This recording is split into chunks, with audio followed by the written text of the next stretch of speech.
So you want to get into PRS, you've already looked at a rifle, now you got to consider a scope. Hi everyone, it's the 4Gun Guy. And I just released a video on getting into PRS shooting and some rifle considerations, either production or open. And what I wanted to do, and I think I said it in that video, was I wanted to go over the optics options as well and talk about those, what you might consider if you're just going to get into it, what you might consider if you've been in it for a year or so and you find that you really like it, but you started with, say, a tier 3 scope, you want to move up. And yeah, just some general considerations on scopes for PRS, whether it be rimfire or centerfire. So rimfire, you may go out to 400 yards. Centerfire, we can go out to 1,100 yards. So let's talk about some of those things. I'll go over kind of my journey over the years. I've got a bunch of scopes here that are very different in quality and tier and price, and we'll talk about that.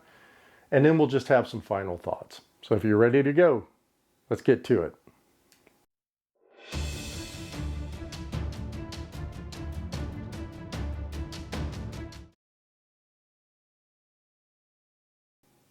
Let's revisit the PRS rules on the different divisions now. So if you remembered, and let's just talk about centerfire for just right now. Remember, we had the open division, and then we had production division, which was limited by the cost or the retail value of the rifle and the scope. In the open division, anything goes, rifle or scope. As long as it stays within some caliber and velocity limitations, you're good. On the production side, if you recall, there was a $3,000 limit on the rifle. It was $2,500 last year. They raised it this year. So it has to be a production rifle, a $3,000 limit. And then on the optic, your limit is $2,500. So part of what I wanted to do here is to go over what scopes fall in that range if you're doing production. And if you've been shooting production and you decide you want to go over into open, great. Now, from a rimfire perspective, it's a little different. Rimfire, open is open, just like it is in centerfire. But when you get into production on rimfire, the limit for both the rifle and the scope is $1,500. So that can limit you a lot on the rifle you're going to get and the scope you're going to put on that rifle. So I think we'll be able to talk about both these areas, centerfire and rimfire, from a scope perspective as we go through it. Now, I'm going to preface the rest of this video with, I'm going to get a lot of comments because we're going to go through what I am considering tier 1, top tier, tier 2, middle tier, and tier 3, lower tier optics. I am not being all encompassing here. If you're running a scope that you think is fantastic, in the comments below, let's all be nice and civil about it, but put that scope, what tier you think it belongs in, and the things that you like about it. With that out of the way, what I want to talk to next is the general considerations for your scope. So it doesn't matter if it's tier 1, tier 2, tier 3. Let's talk about some generalities that you want to look for in a scope that's going to suit you for PRS. If you're going to compete in PRS, what are some of the things you want to look for in a scope?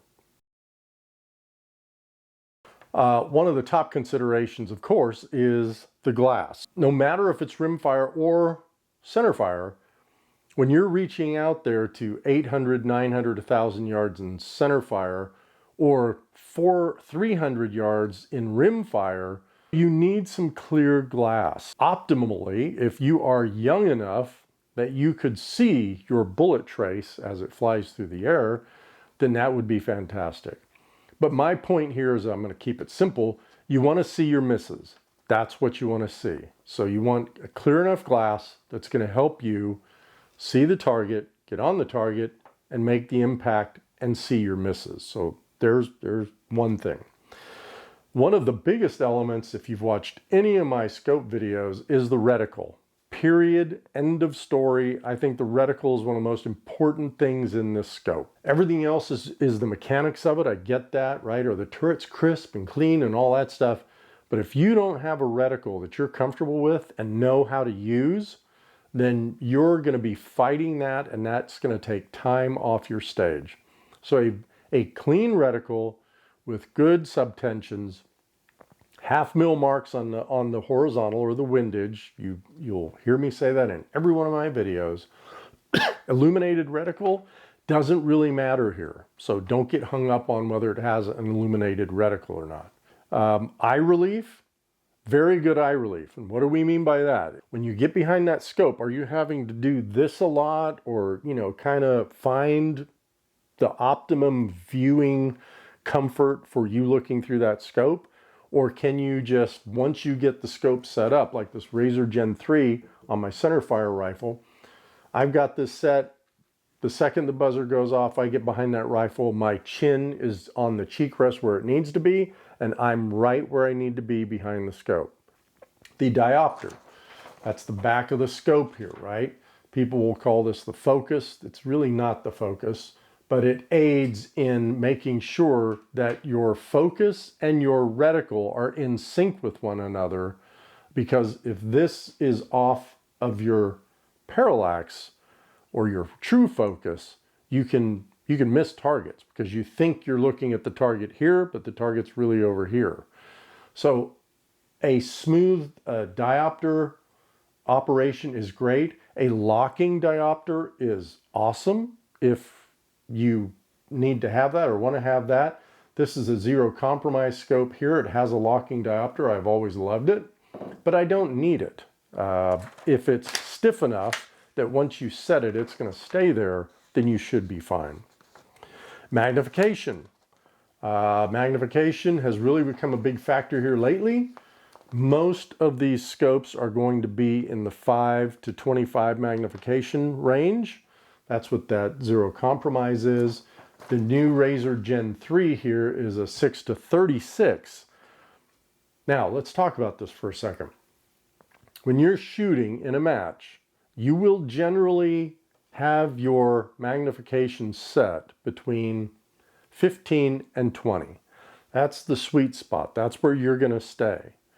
So the question is, well, why do I need 36 power magnification on that scope then? Well, when you're truing your dope off the bench at 850 yards or 900 yards, it's nice to have that little extra magnification so you don't need someone behind you spotting.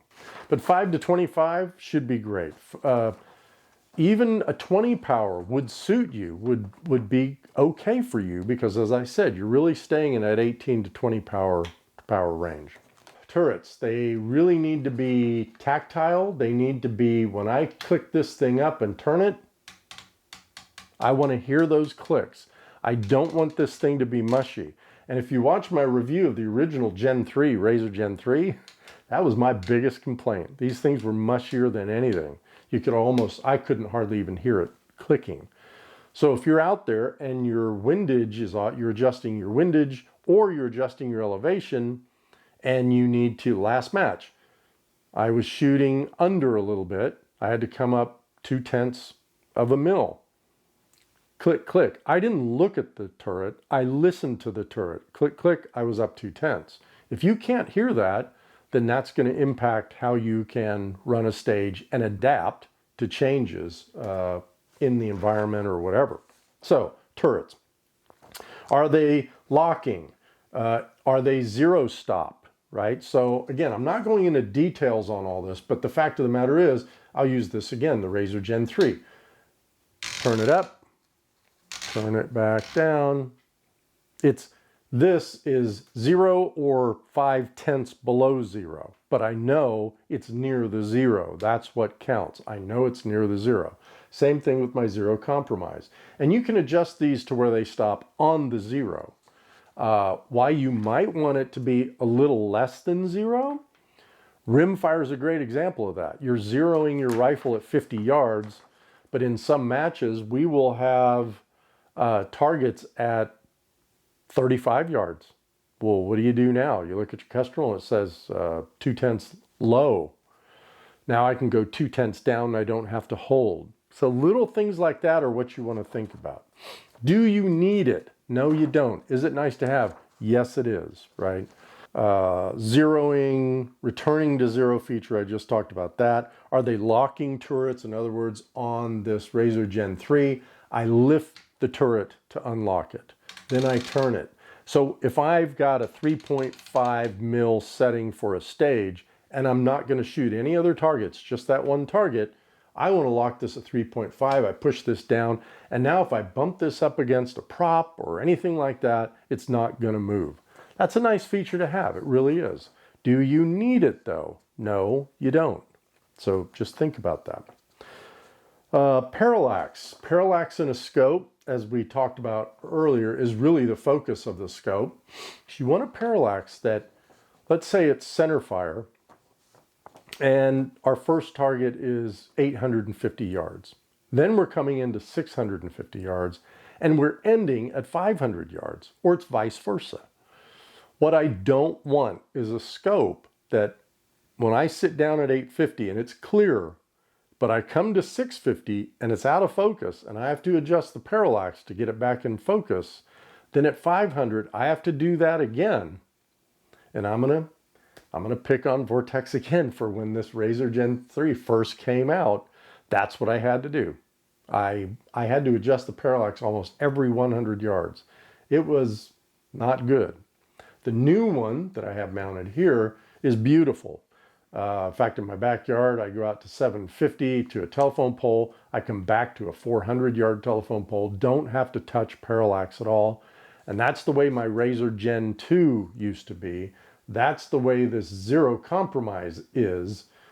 And that's the way actually this scope back here that we're going to talk about. I just did a review on this.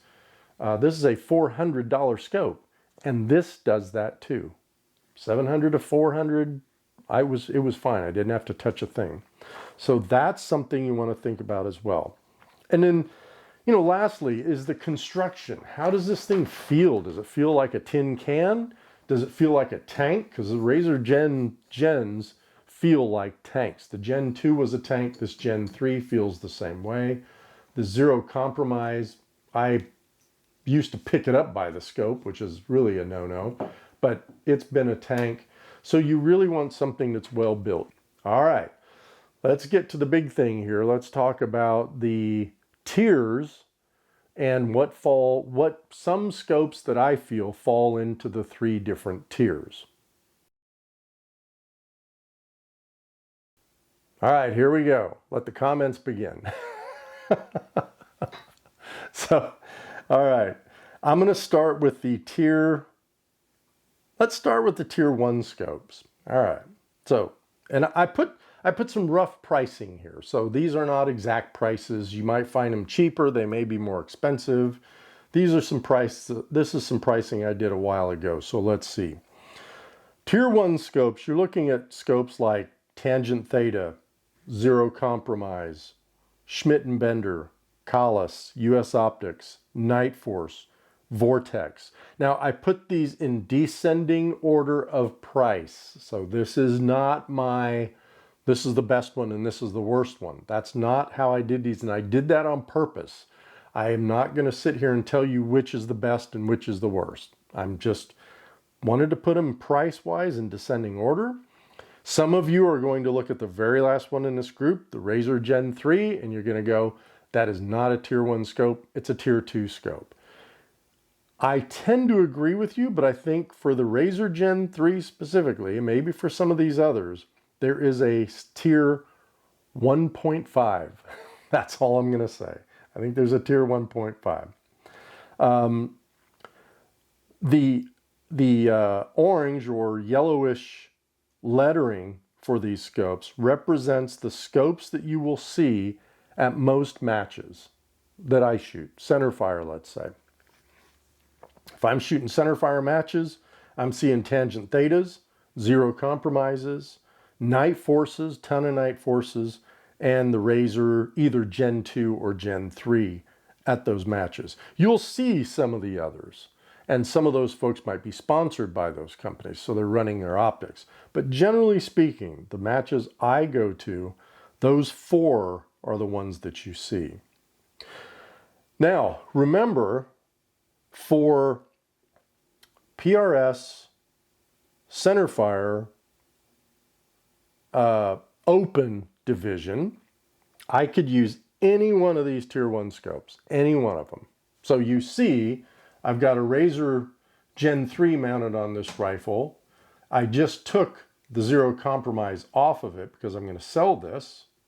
And for no other reason, just because I'm going to standardize on the Razor Gen 3. I have it on my 22 rifle, competition rifle, and now I have it on my competition centerfire rifle.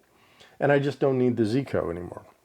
So with that said, I could put any of these scopes on if I'm in the open division.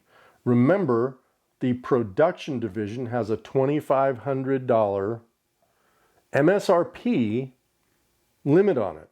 So I technically could not put any of these scopes on a production centerfire rifle. None. And I certainly couldn't put them on a rimfire production rifle. I can put them on a rimfire open rifle, not a production rifle. So tier 1 scopes, you're looking at this and you're automatically saying, I'm going to shoot open. That's what you're saying. Let's go to tier 2.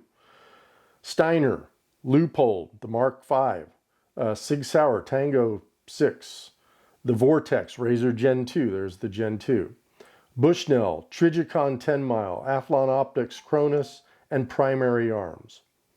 The yellow, again, are what we tend to see at the matches. The Leupold, the Mark Vs are very popular. The Razor Gen 2s, very popular. And Athlon Cronus, I've seen more and more of those. So those are the tier 2 scopes. Now let's look at these. You'll notice that with these scopes, literally all of these could go on a production centerfire rifle, right? Because the scope limit on that is $2,500. So I could literally put any of these on there, right? So those are some good options for you. None of them could go on a production rimfire rifle. So you see what's going on here, right?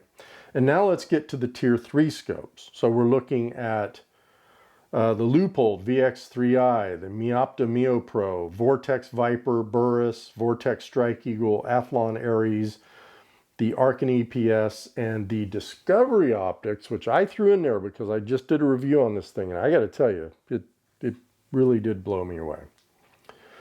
So these are the tier 3 scopes. So if I was shooting production centerfire, I could put any of these scopes on my centerfire rifle. We're going to talk about this in a minute.